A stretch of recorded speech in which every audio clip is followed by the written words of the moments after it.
Hey guys, welcome back to my channel.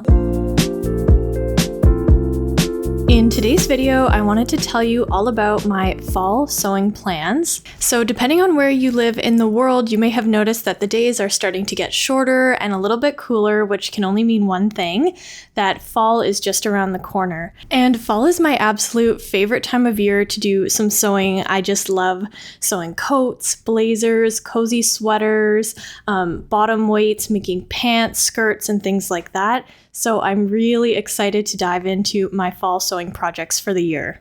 So in today's video, I'm going to be showing you all of the fabrics that I recently purchased for my fall sewing projects, as well as fabrics I already had in my collection that I'm planning to use as well. And I'll also be telling you all about the sewing patterns I'm planning on using this fall. Some I've recently purchased, but a lot of them were already in my collection. Okay, let's get started. Okay, so the first pattern and fabric that I wanted to tell you about today is probably the project I'm most excited about.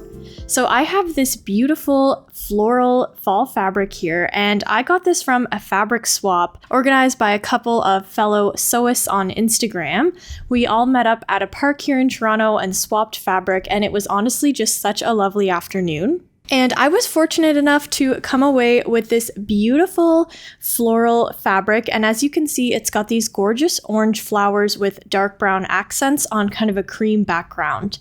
And this is an upholstery weight fabric, so I'm not sure if it was ever intended to make garments out of.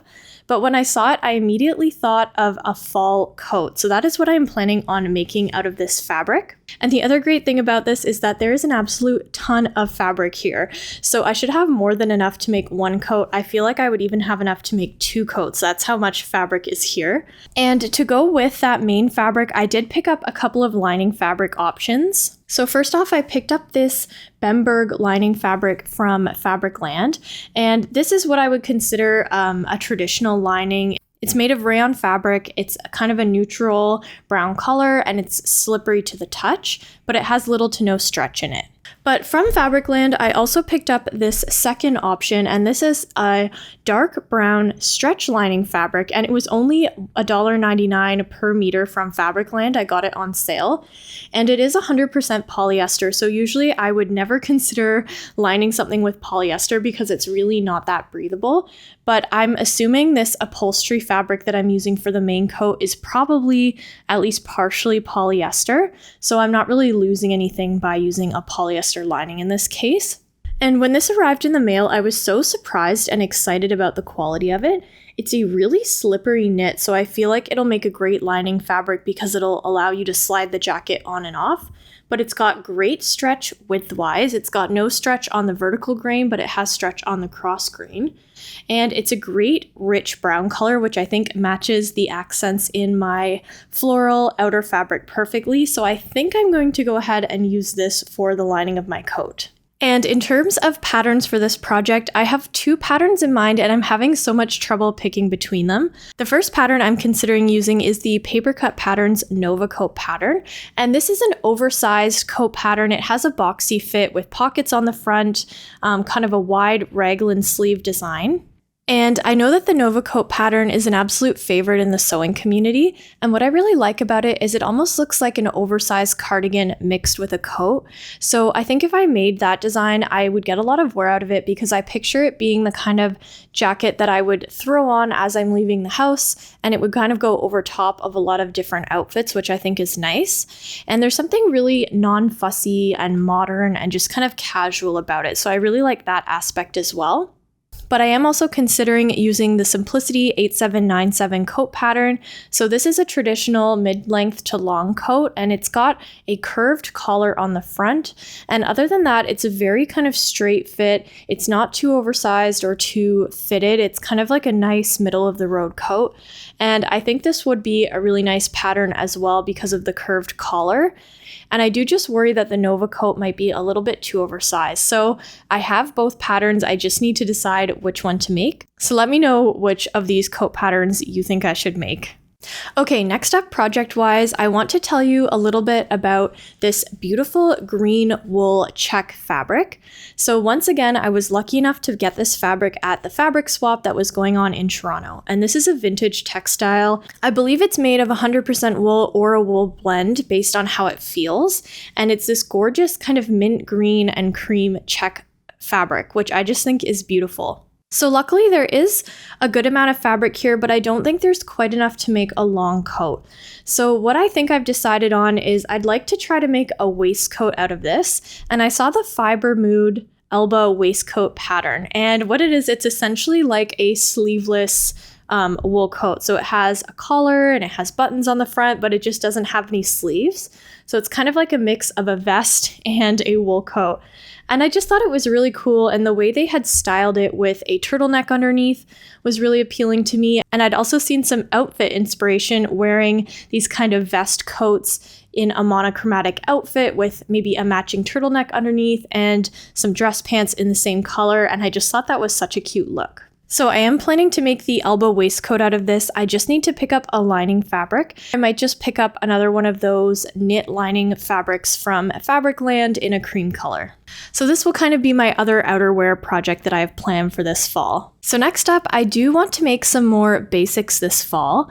If you remember, I made some turtlenecks last winter and they turned out pretty well, but the fabric I used wasn't quite as stretchy or as soft as I had hoped. So I thought I would go ahead and pick up a couple more colors of this beautiful bamboo rib knit from Blackbird Fabrics. I featured these fabrics in a previous haul because I was planning on using them over the summer, but I just didn't get the chance to use them, which is okay. Right now I have two colors in front of me. I have this nice white color, and then I also have this cute sage green color, and I think both of these colors are really versatile and would work well for fall. And I'm planning on making some Nico turtlenecks out of these two colors, but I am going to cut them in a size up compared to what I cut last time. And this fabric is a lot stretchier than the fabric I used last time, so I'm hoping I'm going to get a better fit this time.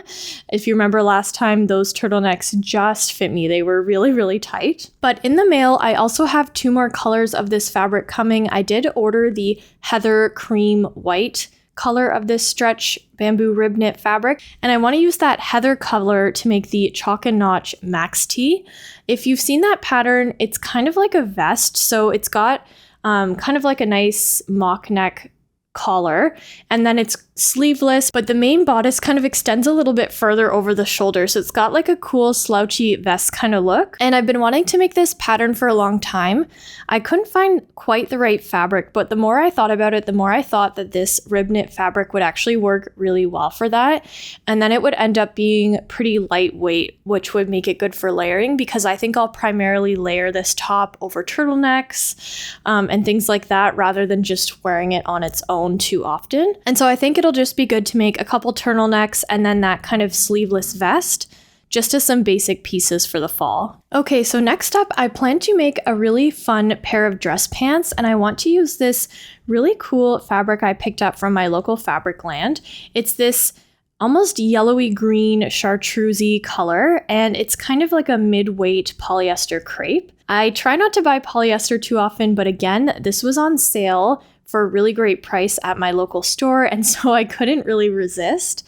And I want to make this into a pair of kind of dramatic pleated wide leg trousers. I have a couple patterns in mind that I can potentially use for this, but the pattern I think I'm going to go ahead and end up using is the Vicky So's Daphne trousers. I've had this pattern for a while. I bought it at least a year ago, if not longer, but I haven't had the chance to use it yet. And it's just like a nice pleated pant that has dramatic wide legs, and I think it looks really fashion forward and kind of like what's in style now. And so since I already own that pattern, I do want to give it a try. So I think I'm going to end up making those Daphne trousers in this beautiful yellowy, greeny, crepey fabric. Okay, so at this point in the video, the projects I've already mentioned are the ones I'm really focused on completing first. But now let's chat a little bit about some other fabrics I have in my collection that I want to use this fall. I'm not quite as sure what I want to do with them, but I do want to try to make an effort to sew something with them. Okay, so you may or may not remember that I have this beautiful chocolatey brown double knit fabric from Mood Fabrics in my stash. I've had this in my stash for at least a year or two. I did previously have another color of this knit. It was like an emerald blue color, and I did use that to make a Marlowe sweater. So if you're interested at all in that video, I can link it for you. But I was recently scrolling the Simplicity website, just looking for patterns. They were all on sale, and I came across a really cool design. I came across the McCall's 8240 pattern. And as you can see, this pattern is really cool. It's kind of like a simple sweater that has a nice collar detail.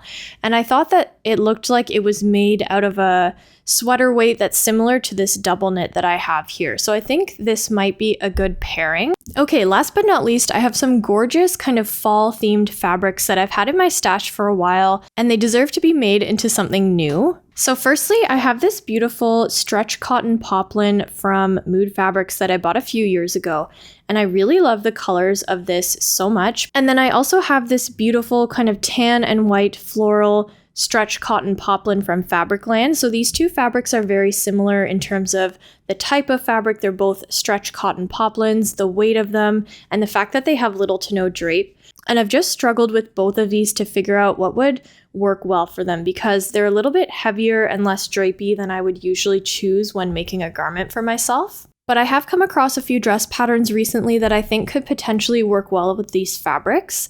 So I'm thinking of making a fall dress with at least one of these, if not both. And I have a few patterns in mind for this. So first up is the Seamwork Chantel dress.